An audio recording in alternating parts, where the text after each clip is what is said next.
સતત 30 વર્ષની સત્તામાં વિકાસની વણઝારના બણગા ફૂંકતી સરકારમાં સિંગવડ તાલુકાની જનતા બસ સ્ટેન્ડ વિહોણી. ગરીબ આદિવાસી એરિયાની અંદર બહારગામ મજૂરીએ જવું પડે લગભગ 71 ગામડા ધરાવતો આદિવાસી બાહુલ્ય વસ્તી ધરાવતો સિંગવડ તાલુકો હજી પણ બસ સ્ટેન્ડ વિહોણા છે. સિંગવડ તાલુકા કોંગ્રેસ કાર્યકારી પ્રમુખ રમેશભાઈ હઠીલાના નેતૃત્વમાં સિંગવડ કોંગ્રેસ દ્વારા તાલુકા વિકાસ અધિકારીને આવેદનપત્ર આપી રજૂઆત કરવામાં આવી. યુવા નેતા જયેશ સાંગડાએ જણાવ્યું કે સિંગવડ તાલુકાની જનતા બસ સ્ટેન્ડના અભાવે પીડાઈ રહી છે. સ્થાનિક જનતા રોજગારીના અભાવે ગુજરાતના ખૂણે ખૂણે મજૂરી કરવા મજબૂર બની છે. સ્થાનિક બસ સ્ટેન્ડ ન હોવાથી જનતાને વાહન વ્યવહાર માટે 25 કિલોમીટર દૂર પીપલોદ અથવા તો 20 કિલોમીટર દૂર સંજેલી સુધી જવું પડે છે. સ્થાનિક જીતેલા ધારાસભ્ય કે વિપક્ષના હારેલા એક પણ ઉમેદવારોને સ્થાનિકની જનતાની પીડા દેખાતી નથી. એમ લાગે કે ભાર ગાડીઓમાં ફરતા નેતાઓને જાણે ગરીબ જનતાની કોઈ પરવા હોય તેવું લાગતું નથી.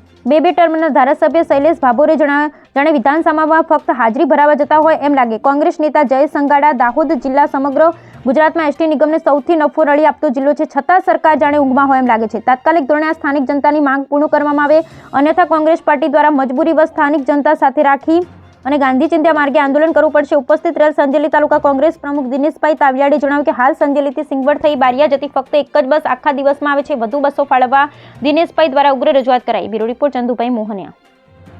30 વર્ષના શાસન બાદ પણ વિકાસના બણગા ફૂંકતી આ ગુજરાતની ભાજપની સરકારને અમે કહેવા માંગીએ છીએ કે સિંગવડ તાલુકો બન્યાને ઘણો સમય થઈ ગયો છે. માનનીય મુખ્યમંત્રીશ્રીએ પણ કીધું છે કે પ્રત્યેક તાલુકે એસટી બસ સ્ટેન્ડ કરીશું એવું, છતાં પણ છેલ્લા 3 વર્ષ જેટલો સમય વીતી ગયો છે. સતત અમારી માંગણી હોય છે કે સિંગવડ તાલુકાને એસટી બસ સ્ટેન્ડ આપો, કારણ કે આદિવાસી બાહુલ્ય ક્ષેત્ર ધરાવતો તાલુકો છે. જનતા વધુ પડતું મજૂરી અર્થે ગુજરાતના અલગ અલગ ક્ષેત્રોમાં જતી હોય છે, પણ સિંગવડ તાલુકામાં બસ સ્ટેન્ડ ન હોવાને કારણે જનતાને ક્યાં તો અહીંયાથી 25 કિલોમીટર દૂર પીપલોદ, ક્યાં તો 20 કિલોમીટર દૂર સંજેલી જવું પડતું હોય છે.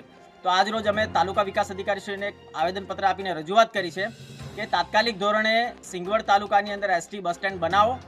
સાંસદશ્રીનો વિસ્તાર છે, ધારાસભ્યશ્રીનો વિસ્તાર છે, ગુજરાતના શિક્ષણ મંત્રી અને દાહોદ જિલ્લાના પ્રભારી મંત્રી એવા કુબેરભાઈ ડિંડોરજીનો વિસ્તાર છે, છતાં પણ આ તાલુકો આજે પણ બસ સ્ટેન્ડથી વંચિત છે. જ્યારે સમગ્ર ગુજરાતની અંદર એસટી નિગમને સૌથી વધુ કમાણી કરી આપતો જિલ્લો પણ દાહોદ જિલ્લો છે. જ્યારે અન્ય બિલ્ડિંગો માટે જગ્યાઓ મળી જતી હોય છે તો બસ સ્ટેન્ડ માટે જગ્યા શા માટે નથી મળતી? આ એક યક્ષ પ્રશ્ન છે. જીતેલા ધારાસભ્યશ્રી બે વખતથી જીતેલા છે, છતાં પણ એમને કોઈ રસ નથી, કારણ કે તેઓ મોંઘીદાટ એસી ગાડીઓમાં ફરે છે. જનતાને તકલીફ પડી રહી છે એમની એમને કોઈ પડેલી નથી.